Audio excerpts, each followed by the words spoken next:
लातूर नवोदय विद्यालय प्रकरणाचं सत्य उघडकीस.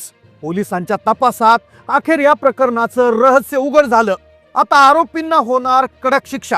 लातूरच्या नवोदय विद्यालयात 6वीत शिकणाऱ्या एका मुलीच्या दुर्दैवी प्रकरणामुळे संपूर्ण महाराष्ट्र हादरला होता. सुरुवातीला या मुलीने स्वतःहून हा टोकाचा निर्णय घेतला असं दाखवलं जात होतं, पण जेव्हा पोलिसांनी त्या हॉस्टेलमधील त्या रात्रीचे सीसीटीव्ही फुटेज तपासले, तेथील हजेरी रजिस्टर ताब्यात घेण्यात आलं, तेव्हा त्यात जे सापडलं यावरून त्या प्रकरणाची पूर्ण दिशाच बदलली. संपूर्ण दाबून टाकलेली माहिती उघड, आरोपीला अटक झाली. काल रात्री जेव्हा या मुलीची वैद्यकीय तपासणी झाली, त्या डॉक्टरांना जे आढळलं ते अत्यंत सुन्न करणार होतं, ज्यामुळे या प्रकरणाची दुसरी बाजू समोर आली, जी आजवर दाबून टाकली होती. जी बाजू अखेर पोलिसांनी तपासात शोधून काढली, ज्यामुळे या प्रकरणातील एक नाही तर 2 आरोपी आता कायद्याच्या कचाट्यात सापडले. आता त्यांना होणार कठोर शिक्षा. मग नेमकं त्या रात्री काय झालं होतं, काय आलं त्या सीसीटीव्ही फुटेजमध्ये? सुरुवातीला सांगितलं गेलं होतं मुलीला अभ्यासामुळे मानसिक ताण आला होता आणि त्यामुळे तिने हे टोकाचं पाऊल उचललं. पण अखेर या प्रकरणाचं सत्य भलतंच निघालं. जेव्हा पोलिसांनी हॉस्टेलचे त्या रात्रीचे सीसीटीव्ही फुटेज, हजेरी रजिस्टर या गोष्टी ताब्यात घेतल्या, तेव्हा या प्रकरणाचं पूर्णच बिंग फुटलं. मग नेमकं या मुलीला हा निर्णय घेण्यासाठी कुणी भाग पाडलं होतं? जे 2 आरोपी आता सापडले आहेत त्यांना काय शिक्षा झालेली आहे? त्या 2 आरोपींनी नेमकं या मुलीला असं काय केलं की त्यामुळे या मुलीने हा टोकाचा निर्णय घेतला? मुलीच्या आईने माध्यमांसमोर येऊन कोणते गुपित उघड केले? चला जाणून घेऊया या प्रकरणाचा संपूर्ण सविस्तर रिपोर्ट. संपूर्ण महाराष्ट्राच्या डोळ्यात पाणी आणणारी घटना लातूर जिल्ह्यातील औसा तालुक्यातील टाका या गावची आहे. किरण कुमार पाटोळे यांची 12 वर्षाची मुलगी अनुष्का, जिचं नुकतंच जवाहर नवोदय विद्यालयामध्ये प्रवेश झाला होता. पण अचानक 4 जानेवारी सकाळी 9 वाजता किरण पाटोळे यांना त्या शाळेतून एक फोन आला. किरण पाटोळे म्हणजे अनुष्काचे वडील. तिला फोनवर विचारलं जातं की तुम्ही अनुष्काचे वडील बोलतात का? ते म्हणाले, हो मी अनुष्काचे वडील बोलतो. त्यांना सांगितलं तर तुमची मुलगी दवाखान्यात आहे, लवकर या.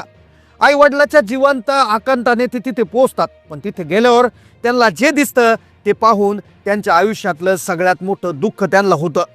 त्यांच्या मुलीने टोकाचा निर्णय घेतला आणि त्यामुळे त्यांच्या मुलीचं हे दुर्दैवी प्रकरण झालं असं शाळा प्रशासनाने सुरुवातीला त्यांना सांगितलं होतं.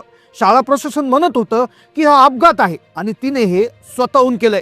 पण अनुष्काची आई हे मानायला तयार नव्हती, कारण की अनुष्काच्या आईला जे गुपित माहिती होतं, जे 2 दिवसाआधी तिचं आणि तिच्या मुलीचं बोलणं झालं होतं, ते कोणालाच माहिती नव्हतं. ते बोलणं काय झालं होतं ते पुढे सांगणारच होती. पण इकडे पोलिसांचा तपास अतिशय वेगानं सुरू होता. त्या रात्री नेमकं काय झालं होतं, ज्या दिवशी हा प्रकार घडला त्याच्या आदल्या रात्री काय झालं होतं, नेमकं कुणी हे त्या मुलीला करायला भाग पाडलं, का ही मुलगी ते केलं, तिने हा टोकाचा निर्णय का घेतला, हे शोधण्यामागे पोलीस अगदी जोमानं लागले होते. इकडे सीसीटीव्ही फुटेज, हजेरी रजिस्टर, येण्या जाण्याचे बुक सगळे तपासले जात होते आणि त्याच्यामध्ये काही धक्कादायक गोष्टी उघड होणार होत्या आणि ज्यामधून 2 आरोपी समोर येणार होते की जेच या प्रकरणाचे खरे गुन्हेगार असणार होते. त्यांना काय शिक्षा झाली हे सगळं पुढे उघड होणार होतं. पण आईने जो धक्कादायक खुलासा केला तो आणखीनच वेगळा होता. 4 ते 5 जानेवारी 2 दिवस लातूर शहरात या घटनेच्या निषेधार्थ रस्त्यावर उतरलं होतं. जोपर्यंत दोषींना पकडलं जात नाही तोपर्यंत अंत्यविधी होणार नाही असा पवित्रा नातेवाईकांनी घेतला होता. गांधी चौकात लोकांचा संताप दिसत होता. याच काळात अनुष्काच्या आईने माध्यमांसमोर येऊन 3 महत्त्वाचे धक्कादायक खुलासे केले आणि ज्यांनी पोलिसांना देखील विचार करायला भाग पाडलं. आई म्हणत होती की शुक्रवारी म्हणजे ही घटना होण्याच्या 2 दिवस आधीच माझं माझ्या बाळाचं बोलणं झालं होतं. ती आनंदी होती. तिने मला सांगितलं होतं 10 तारखेला येताना माझा आवडता खाऊ आणायला सांगितला होता. जी मुलगी भविष्यात खाऊ आणायला सांगते ती अचानक असा निर्णय कसा घेऊ शकते, असं देखील आईचा प्रश्न होता. पण आता इकडे पोलिसांच्या हाती आता सीसीटीव्ही फुटेज लागलं होतं. पोलिसांनी हजेरी रजिस्टर देखील ताब्यात घेतलं होतं. खरं सीसीटीव्ही फुटेजमध्ये दिसणार होतं की या मुलीबरोबर नेमकं काय झालं, काय या मुलीच्या अंगावर वेगवेगळ्या खुणा तयार झाल्या होत्या. 50 रुपयाच्या टॉवेलने ही मुलगी असं कसं करू शकते, हे कसं शक्य आहे, हा पडलेला प्रश्न आता उलगडणार होता. ते 2 आरोपी नेमकं काय होते, त्या महिला होत्या की पुरुष होते, की नेमकं त्यांनी त्या मुलीबरोबर काय केलं होतं की ज्यामुळे त्या मुलीला हा शेवटचा निर्णय तिने घेतला. अखेर सगळं सगळं उघड होणार होतं. पण इकडे आई म्हणत होती की तिने मला खाऊ मागितला होता, ती कसा निर्णय घेऊ शकते. त्याचबरोबर आईने एक धक्कादायक खुलासा असाही केला की आम्हाला त्या दिवशी 9 वाजता फोन आला, पण घटना 7:30ला घडली. तर जवळपास मधले 90 मिनिटं त्यांनी नेमकं काय केलं, मधल्या 90 मिनिटात काय झालं हे कोणालाच माहिती नव्हतं. आणि तेच उघड होणार होतं या CCTV फुटेजमध्ये, त्या रजिस्टरमध्ये नेमकं त्या रात्री काय घडलं होतं हे कोणालाच माहिती नव्हतं. आणि अखेर पोलिसांनी छडा लावला, आरोपींना अटक केली. आणि मग ते आरोपी कोण होते, त्या आरोपींनी नेमकं काय केलं होतं हे ऐकल्यानंतर सगळा महाराष्ट्र हादरणार होता. कारण की ते आरोपी जर अशा तुमच्या दुसऱ्या शाळेत असतील तर खरंच कुठलेही मुलं सुरक्षित नाही, अशीच भावना आता लोकांच्या मनात सुरू होती. पालकांचा संताप सुरू होता, आईचे आरोप सुरू होते. हे पाहून पोलिसांनी तपासाची चक्र वेगानं फिरवली. सगळ्यात आधी उपविभागीय पोलीस अधिकारी यांच्या नेतृत्वाखाली एक पथक तयार केलं. त्यांनी तांत्रिक पुरावे गोळा करायला सुरुवात केली. पोलिसांनी सर्वात आधी ई-साक्ष ॲपच्या मदतीनं घटनास्थळाचे चित्रीकरण केलं. सगळ्यात आधी चित्रीकरण झालं होतं. त्यानंतर शाळेतले CCTV फुटेज जप्त केले, कारण की पोलिसांना माहिती होतं हे CCTV फुटेज नंतर डिलीट तरी होऊ शकतात किंवा दुसरं काहीतरी कारण होऊन हे CCTV फुटेज हातातून जाऊ शकतात. त्यांनी तातडीनं शासकीय नियमानुसार CCTV फुटेज ताब्यात घेतले. आणि सगळ्यात महत्त्वाची गोष्ट म्हणजे हॉस्टेलचं रजिस्ट्री, हजेरी रजिस्टर देखील ताब्यात घेतलं गेलं.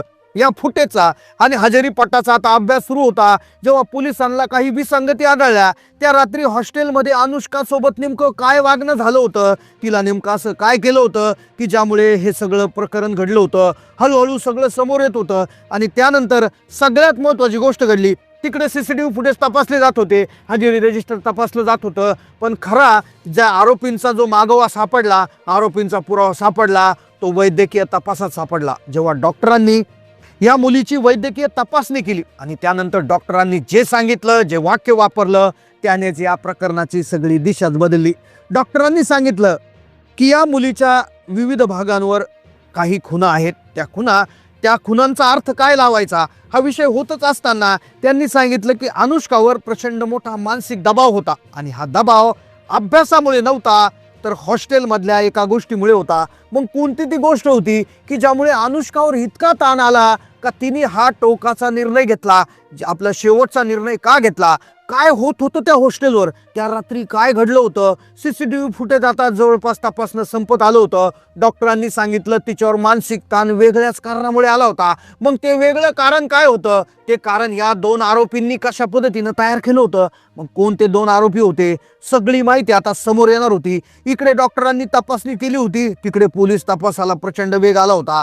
त्यांनी बघितलं इतर पालकांचेही स्टेटमेंट आले होते. पालक म्हणत होते की या ठिकाणी हॉस्टेलवर राहणाऱ्या मुला मुलींवर प्रचंड अन्याय होतो, त्यांना अगदी वागणूक व्यवस्थित दिली जात नाही, त्यांच्याबरोबर असं वागलं जातं की त्यांच्यावर तणाव येतो, असं देखील सांगितलं जात होतं. पण अखेर या प्रकरणात पोलिसांनी सगळं शोधलं. आता हा दबाव अभ्यासामुळे नव्हता, तर हॉस्टेलमधल्या काही महिला कर्मचाऱ्यांच्या वागणुकीमुळे होता. निवास व्यवस्थेतील पल्लवी कंसे आणि लता गायकवाड या महिलांनी किरकोळ कारणावरून अनुष्काचा छळ केला होता, तिला मारहाण करत धमकावलं होते, अशी माहिती तपासात समोर आली. एका 12 वर्षाच्या मुलीवर इतका मानसिक तणाव वाढवला गेला की तिला दुसरा कुठलाच मार्ग सुचला नाही. पोलिसांनी या पुराव्या आधारे पल्लवी कंसे आणि लता गायकवाड यांच्यावर अटक केली आहे. त्यांना भारतीय न्याय संहितेचे कलम 108, 115(2) आणि अनुसूचित जाती जमाती अत्याचार प्रतिबंधक कायद्याअंतर्गत गंभीर गुन्हे दाखल करण्यात आलेले आहेत. आज या घटनेला बरेचसे दिवस त्या ठिकाणी उलटून गेले आहेत, 4 दिवसाहून अधिक झालेले आहेत. पण पोलिसांनी ठोस आश्वासन दिलं आहे. FIR दाखल झालेली आहे. टाका गावात आता अंत्यसंस्कार देखील झालेले आहेत. संपूर्ण गाव नातेवाईक अजूनही धक्क्यातून सावरले नाही. पण पोलिसांनी या प्रकरणात फास्ट ट्रॅक तपास सुरू केला असून न्यायालयात या दोन्ही आरोपींना 9 जानेवारीपर्यंत पोलीस कोठडी सुनावली आहे. तपासात अजून काही मोठे अधिकारी कर्मचारी देखील दोषी आढळल्यास त्यांच्यावर एक कलमवार करण्याची तजवीज पोलिसांनी ठेवली आहे. शैक्षणिक संस्थेमध्ये आपली मुलं किती सुरक्षित आहे या निमित्ताने हा प्रश्न उपस्थित झालेला आहे. पोलिसांनी अखेर चांगली कामगिरी याच्यामध्ये केलेली असून तातडीनं तपास सुरू केला असून आरोपींना अटक झाली आहे. आणि आता यांना काय शिक्षा होणार ही 9 जानेवारीला आता समजणार आहे. तर तुमचं या घटनेवर काय मत आहे नक्की कमेंटमध्ये कळवा. चॅनलला नवीन असाल तर सबस्क्राईब करा. धन्यवाद.